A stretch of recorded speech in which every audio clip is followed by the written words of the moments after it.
Hey folks, it's Nicholas from liveyourdeepestself.com here with a quick overview of a recent article on metacrisis and personal transformation.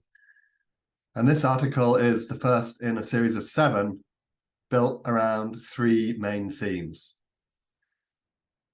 First, it's time for humankind to get serious about reality. Species-level narratives about our home, by which I mean the reality we live in, not the planet we live on, are at best adolescent. We need to grow up. So what are those species-level narratives? Roughly speaking, science and religion in their current forms.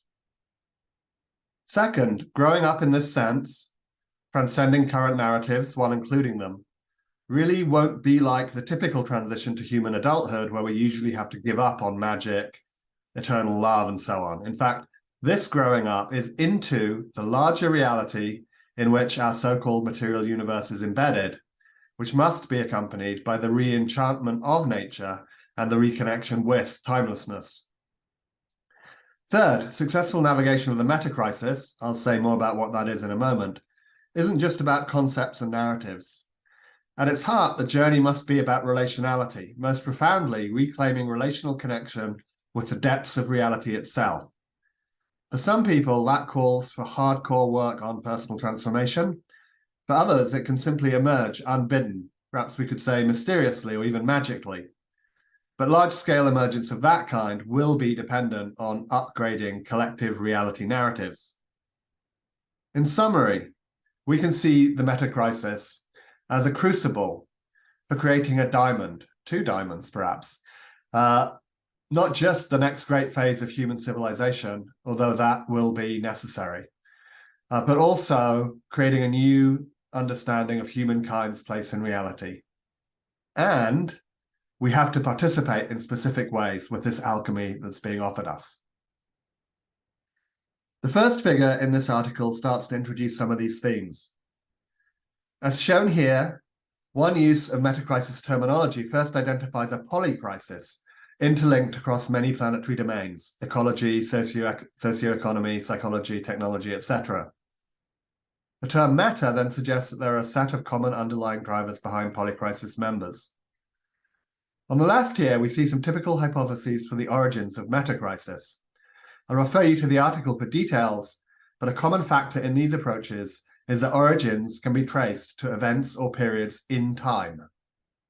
And on the right is the novel hypothesis I'll be discussing in the series, and that I bring to my work more generally.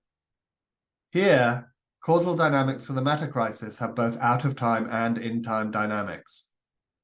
Note that the in-time explanations on the left can become vehicles for out-of-time causation on the right, so the right need not contradict the left. But also note that out-of-time causation is taken to be active temporally as far back as the Big Bang, and spatially at the scale of our entire universe. So obviously, this kind of suggestion will need a lot of further explanation, but you can already see how this view of the metacrisis calls on themes I spoke about in the beginning of novel reality narratives and a reconnection with timelessness, or an out-of-time aspect to reality. So the picture we just looked at contrasted some typical views on metacrisis causation on the left with the out-of-time hypothesis on the right. This figure shows how different views on causation can lead to different suggestions about collective response. Again, contrasting pre-existing views on the left and out-of-time implications on the right. And when we look at individual responses in the realm of personal transformation, again, the out-of-time framework on the right has important new suggestions when compared to standard transformational viewpoints on the left. Some details are in the article, more will be developed as the series proceeds. And here, the eagle-eyed will notice the appearance of the third of my opening themes, relationality, specifically in framing the ultimate cause of the metacrisis as a dysfunction in relationship with deepest reality. And finally, while I'm sure that the out-of-time causation I'm talking about here is a real active thing that calls for serious attention from many of us, I take a more tentative stance about the degree to which we'll need a humanity-scale engagement with it in the very near term. In this figure, though, I offer a simple risk assessment which suggests that the prudent strategy, all else equal, is at least to give the out-of-time view a serious place in humankind's portfolio of metacrisis response.